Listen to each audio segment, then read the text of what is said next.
Hello everyone, welcome back to the series Heron's Formula Class 9th Math. This is lecture number 5 in which we are going to continue exercise 12.2. So this is the homework question which I gave you in lecture number 4 and also the questions from which we have to start now. So basically I'm reducing the time of the video so that it's easier for you to follow up. So a triangle and a parallelogram have the same base and the same area. If sides of the triangle are given and the parallelogram stands on the base 28 cm, find the height of a parallelogram. Now the question state कि अपने पास एक triangle है और एक parallelogram है और दोनों का जो बेस है वो सेम है और जो दोनों का एरिया है वो भी सेम है. ठीक है, तो पहले तो मैं एक ट्राइंगल बना लेती हूँ और उसी के बेस पे एक पैरेललोग्राम भी बना लेती हूँ. तो ये जो कॉमन बेस है that is given as 28 centimetre.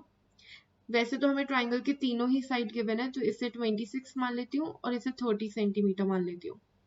अब अपन को जो सेकेंड इंफॉर्मेशन गिवन है वो ये है कि जो एरिया है दोनों का वो बराबर है. So basically area of triangle is equals to the area of parallelogram and area of parallelogram is equals to B into H. Base दिया हुआ है 28, हाइट हमें निकालनी है. एरिया ऑफ पैरेललोग्राम निकालो या एरिया ऑफ ट्राइंगल निकालो, बात एक है. और एरिया ऑफ ट्राइंगल हम निकाल सकते हैं क्योंकि हमें सारी साइड्स गिवन है. So this question is a easier question. तो चलो जल्दी से ट्राइंगल का एरिया निकाल लेते हैं. उसके लिए सेमी पेरीमीटर निकालना होगा.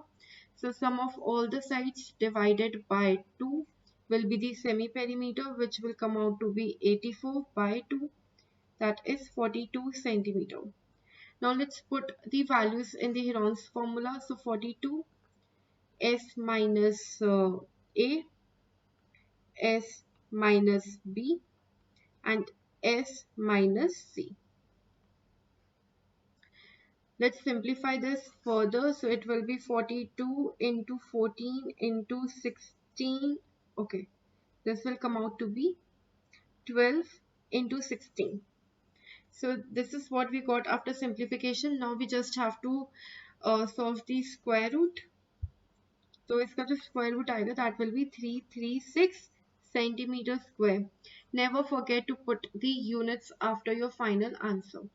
सो we got the area of the triangle. So area of the triangle है 336 और बेस है 28. Now we have area of parallelogram which is equals to the area of triangle is equals to base into height. तो area अपन ने निकाला that is 336, right.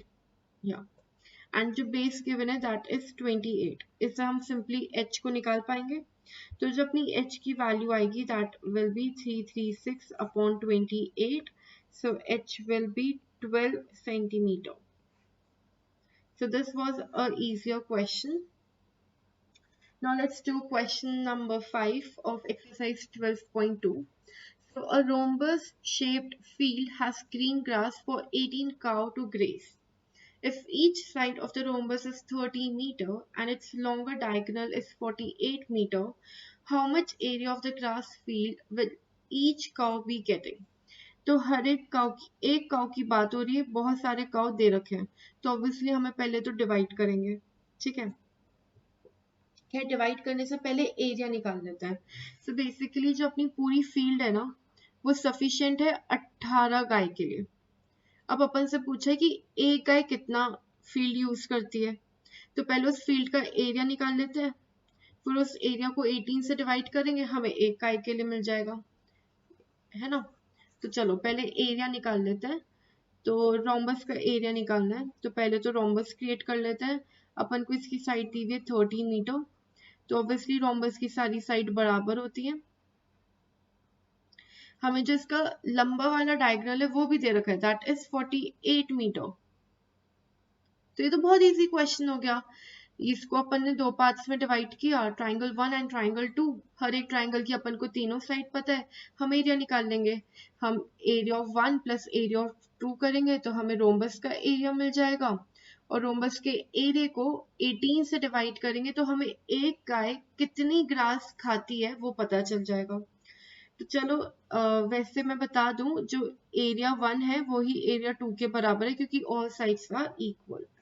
तो let's find out the area of one triangle. तो semi perimeter निकालो, that will B 30 plus 48 by 2, that will be 108 by 2.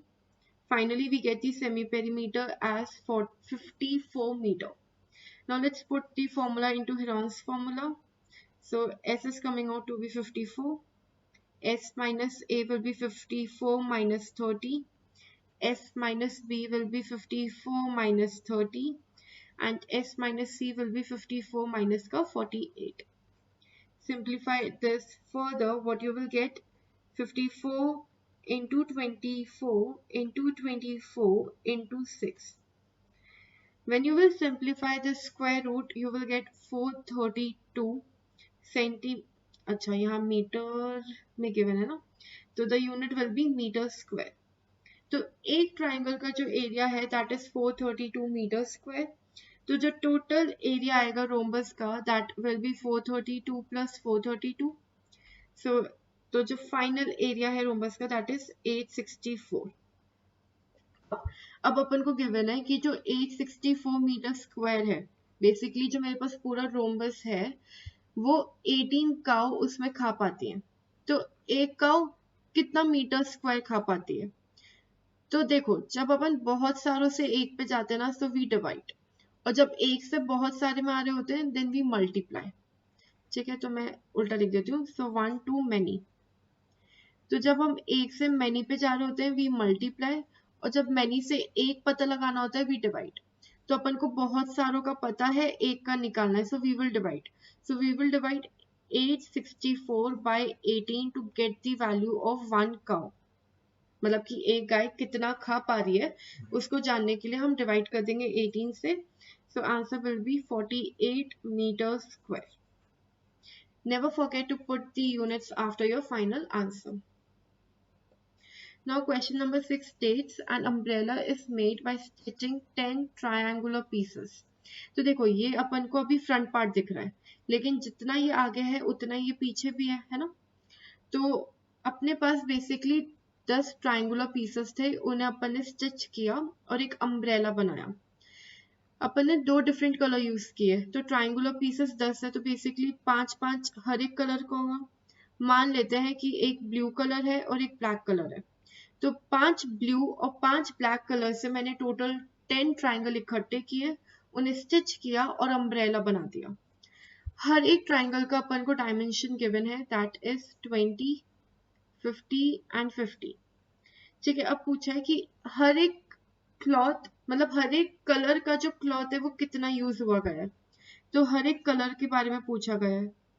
ठीक है, देखो, तो इस टाइप का ट्राइंगल मैंने 5 बार यूज किया है ब्लू कलर का, तो जो टोटल एरिया जो ब्लू कलर का होगा that will be the area of the triangle into 5, और वही ब्लैक का भी होगा क्योंकि ब्लैक भी अपन ने वो 5 ही यूज किए हैं। तो ये भी इजी सा क्वेश्चन है, जल्दी से एरिया निकाल लेते हैं ट्राइंगल का। उसके लिए पहले एस निकाल लेते हैं। So that will be 50 plus 50 plus 20 divided by 2, that is perimeter by 2। So the semi perimeter which I will get is 120 by 2, that is 60 centimeter. Let's put the formula of Heron's. So that will be 60, 60 minus 20, 60 minus 50, 60 minus 50. Let's simplify this further. It will be 60 into 40 into 10 into 10. आप जब इस square root को solve करोगे you will get 200√6 centimeter square.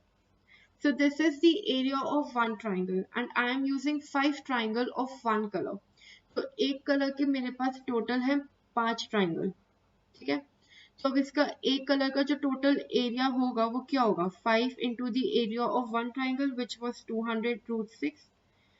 तो final answer will be 1000√6 metre square of both the colors, क्योंकि हर एक colour के 5-5 है। So yeah, that was question number 6 of exercise 12.2. So that's all for this lecture. Now you have one homework question which you have to practice by yourself. Answer निकलता है तो नीचे comment section में लिखिए.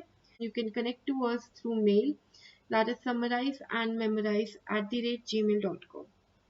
If my video has helped you in any way, then do like it, comment to appreciate, share with your friends, and most importantly, subscribe to our channel as this is free and you will never miss our new videos. Thank you so much for watching.